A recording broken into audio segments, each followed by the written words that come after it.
democracy. I mean, it's not a perfect system, but as Churchill said, it's compared to others.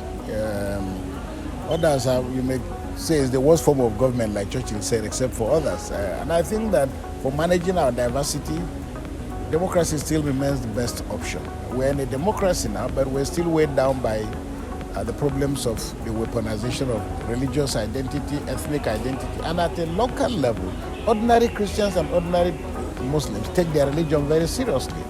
So they're not bad people. There's no problem between Islam and Christianity or Muslims and Christians.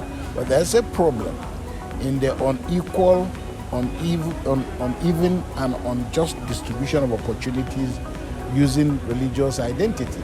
And in the last 7 or so years in Nigeria, we've had the worst expression of this by the current administration. So this is also what has opened up the door, for extremists. Because I always say to people, if you decide to privilege white people or black people or male or whatever group of people using a particular category of identity, then you open up windows for the extremists who then exploit that reality. So for me, there are no perfect solutions, but at least democracy best gives us an opportunity to elect our leaders. And our hope is that leaders, when elected, will pay their people back by ensuring that all of us prosper together. How personal is reaching the violence to you?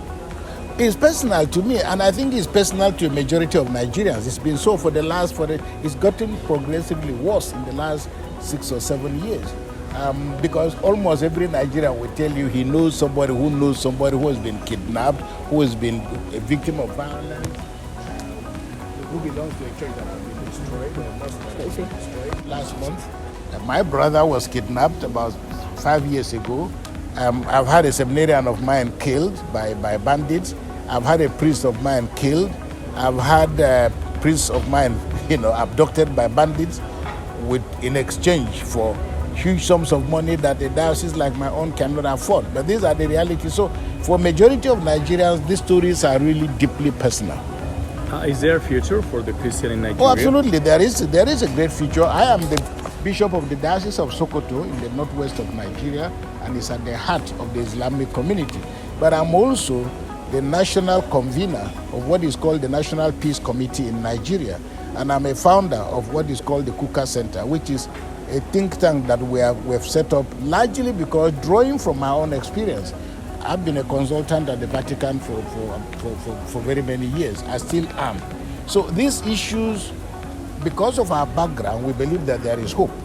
And because majority of Nigerians just want to live ordinary and decent lives. So I think that this is why dialogue becomes very important, but fruitful dialogue. Dialogue not as an excuse, but dialogue in very critical times, dealing with critical issues of poverty, inequality, because in all of this, it's not as if Muslims are better than Nigerians apart from a tiny group of bandits who are exploiting the system, and they are Christian and Muslim.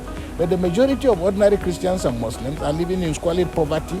So the challenge is to help ordinary people to continue to manage their diversity and to also talk to the political elite, to ensure that we hold together by the creation of a fair and equitable environment.